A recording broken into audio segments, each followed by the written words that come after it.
Hi there, my name's Sean, and I want to talk about the Angry Beavers. Get your cereal bowl ready because today we're checking out Boxtop Beavers. All natural, sugar-free, fiber plus health cereal.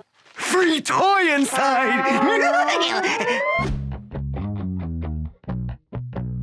We open on the brothers racing home through the woods with oversized sacks of groceries. They leap across streams, bound over hills, and keep perfect pace with one another. They're not competing, they're working together with singular purpose. By the looks of it, they didn't buy food so much as buy cereal. Mountains of cereal. Once inside the kitchen, Dag dumps his grocery sack onto the table, unleashing a waterfall of cereal boxes. Norbert, meanwhile, places his boxes gently on the counter and organizes them in a neat, evenly spaced line. It's classic beaver duality, Dag's whirlwind energy versus Norb's calm, controlled routine. Free toys! Oh boy, oh boy, oh boy, oh boy! Dag tears into his cereal boxes with zero restraint. Boxes explode, cereal flies, Dag punches straight through cardboard and shovels through the contents like a kid who's been waiting all week for this. But his technique has consequences. The toys he does uncover are completely destroyed by the time he touches them. One of them even disintegrates right in his hand.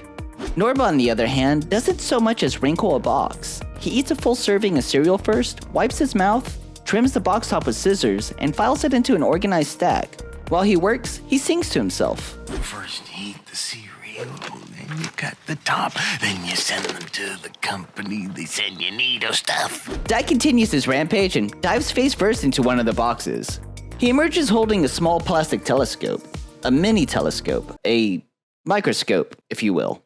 It looks to be about the size of a gumball machine toy. They could sell this telescope for like $5, $100, $1,000. Well, maybe not 1,000, but 100. As Dag proudly examines this high-quality find, Norb drops another stack of box tops into the mail chute. Immediately, the chute fires a package back into the room. Norb opens it to reveal a fully functional, huge telescope, the kind that you'd see in a school observatory. That space shuttle is roomier than I thought. Dag's miniature telescope crumbles between his fingers. Still determined, Dag digs into more cereal and uncovers a plastic bumblebee with tiny magnetic antenna. He tries lifting a paperclip with it, but nothing happens. And Dag's frustration grows. Cereal companies make some great toys. And? Unfortunately, they never put them with their cereal. They don't? Dag dives into yet another box and this time emerges with his third prize of the morning, Towbot. Towbot is basically a metal thimble with springs glued to the sides and a face painted on it.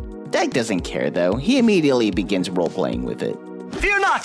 Towbot is a kind and merciful master, until challenged. As Dag plays, Norb casually mails another batch of box tops. Another package arrives instantly. This time, Norb reveals a rolling, fully articulated robot toy with mechanical treads and pre-programmed dialogue. Dag attempts to intimidate Norb's robot with Towbot, but Norb's robot instantly deploys a laser cannon and vaporizes Towbot and probably half of Dag's foot along with it on contact. I don't get it.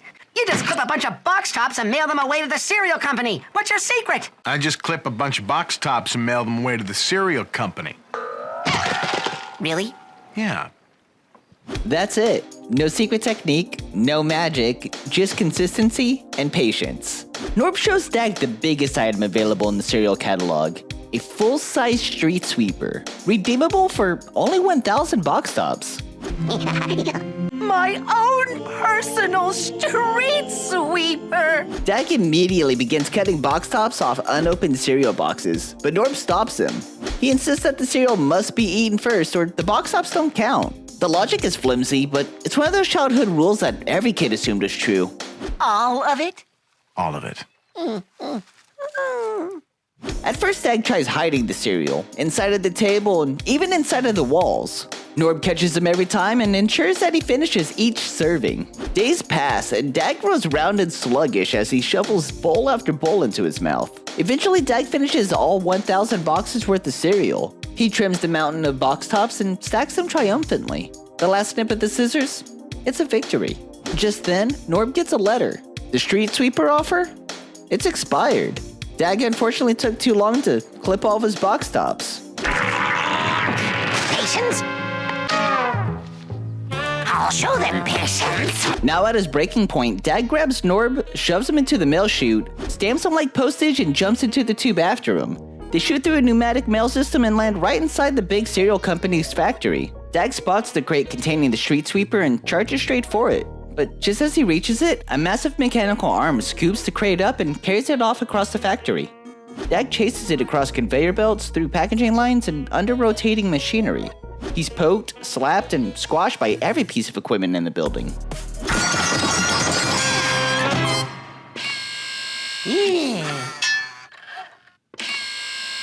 Norb makes his way into a control room and tries to help by working the controls, but every button he touches makes things worse.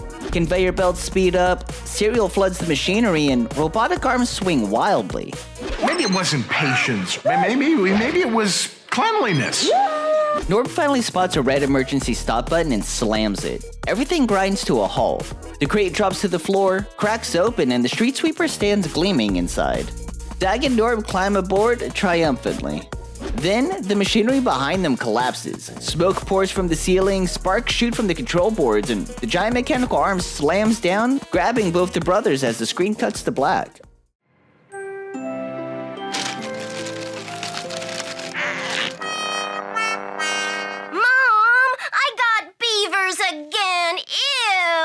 Boxtop Beavers is built around a very real piece of childhood culture, the obsession with cereal box prizes and mail-in offers. The episode plays with the emotional rollercoaster of those promotions, the hopeful digging, the disappointing toys, and the dream of earning something huge by sending in box tops.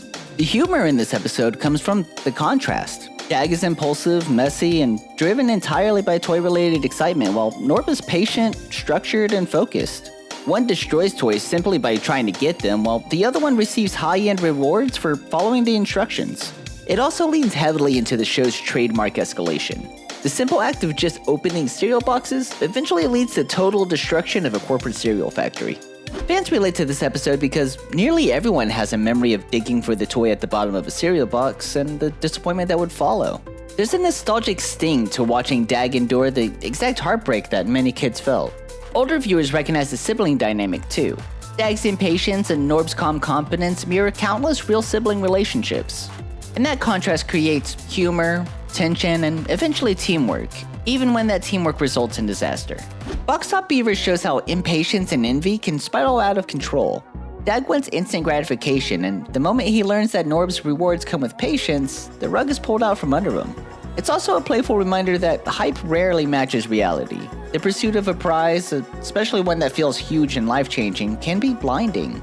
Dag pushes himself beyond his limits, only for the reward to slip right through his paws.